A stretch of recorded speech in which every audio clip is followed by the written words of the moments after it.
ನಮಸ್ಕಾರ ಎಲ್ರಿಗೂ, welcome to my channel sweet and spicy recipes.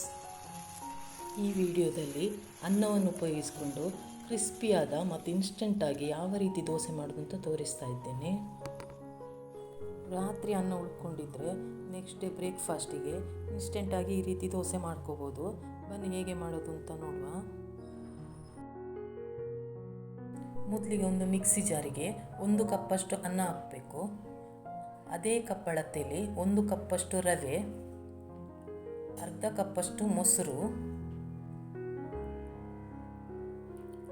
ಮತ್ತು 1 ಕಪ್ಪಷ್ಟು ನೀರು ಹಾಕ್ಕೋಬೇಕು.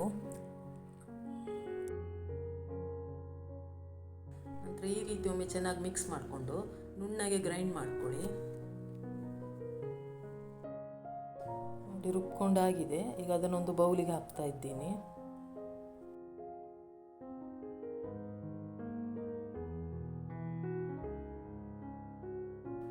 ನಂತರ ರುಚಿಗೆ ತಕ್ಕಷ್ಟು ಉಪ್ಪು, ದೋಸೆ ಚೆನ್ನಾಗಿ ಕಲರ್ ಬರಲಿ ಅಂತ ಅರ್ಧ ಸ್ಪೂನಷ್ಟು ಸಕ್ಕರೆ, ನಂತರ ಇನ್ಸ್ಟೆಂಟಾಗಿ ಮಾಡೋದ್ರಿಂದ ಚಿಟಿಕೆ ಅಡುಗೆ ಸೋಡಾ ಹಾಕಿ ಒಂದ್ಸಲ ಚೆನ್ನಾಗಿ ಮಿಕ್ಸ್ ಮಾಡ್ಕೊಳ್ಳಿ.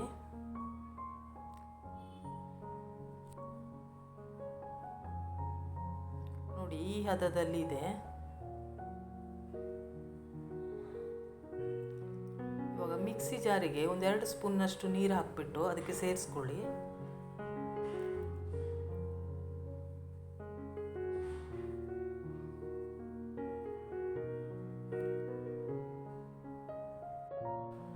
ತವಾ ನೋಡಿ ಚೆನ್ನಾಗಿ ಕಾದಿದೆ.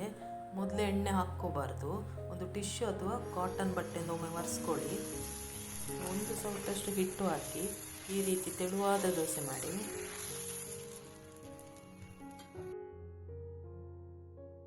ನಂತರ ನೋಡಿ, 1-2 ಸ್ಪೂನಷ್ಟು ಬೆಣ್ಣೆ ಹಾಕ್ತಾ ಇದ್ದೇನೆ. ನೀವು ತುಪ್ಪ ಅಥವಾ ಎಣ್ಣೆ ಯಾವುದನ್ನು ಬೇಕಾದ್ರೂ ಹಾಕ್ಬೋದು.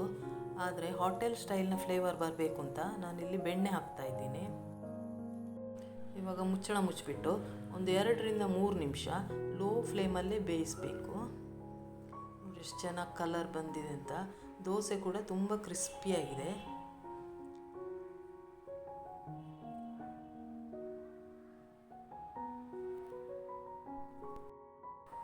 ನಾನು ಮಾಡಿದ ಮೆಷರ್ಮೆಂಟಲ್ಲೇ ಮಾಡಿದರೆ ಈ ರೀತಿ ಕ್ರಿಸ್ಪಿಯಾದ ದೋಸೆ ಮಾಡ್ಬೋದು. ಅನ್ನ ಮಾತ್ರ ರವೆಗಿಂತ ಯಾವತ್ತೂ ಜಾಸ್ತಿ ಹಾಕ್ಕೋಬೇಡಿ. ಒಂದು ವೇಳೆ ನಿಮಗೆ ಜಾಸ್ತಿ ಕ್ವಾಂಟಿಟಿ ಮಾಡಬೇಕು ಅಂತಿದ್ದರೆ ಎಲ್ಲ ಇಂಗ್ರೀಡಿಯೆಂಟ್ಸನ್ನು ಅದೇ ರೀತಿ ಜಾಸ್ತಿ ಹಾಕ್ಕೊಳ್ಳಿ.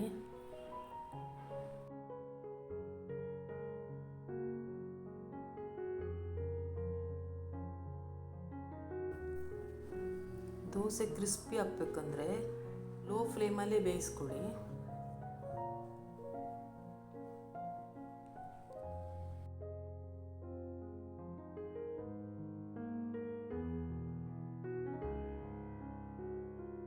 ನೋಡಿ, ನಾನಿಲ್ಲಿ ಕಾಯಿ ಚಟ್ನಿ ಮತ್ತು ಆಲೂಗಡ್ಡೆ ಪಲ್ಯದ ಜೊತೆ ಟೇಸ್ಟ್ ಮಾಡ್ತಾ ಇದ್ದೀನಿ. ನೀವು ನಿಮಗೆ ಇಷ್ಟವಾದ ಚಟ್ನಿ ಜೊತೆ ಟೇಸ್ಟ್ ಮಾಡಿ. ನೋಡಿ ಎಷ್ಟು ಕ್ರಿಸ್ಪಿಯಾಗಿದೆ ಅಂತ.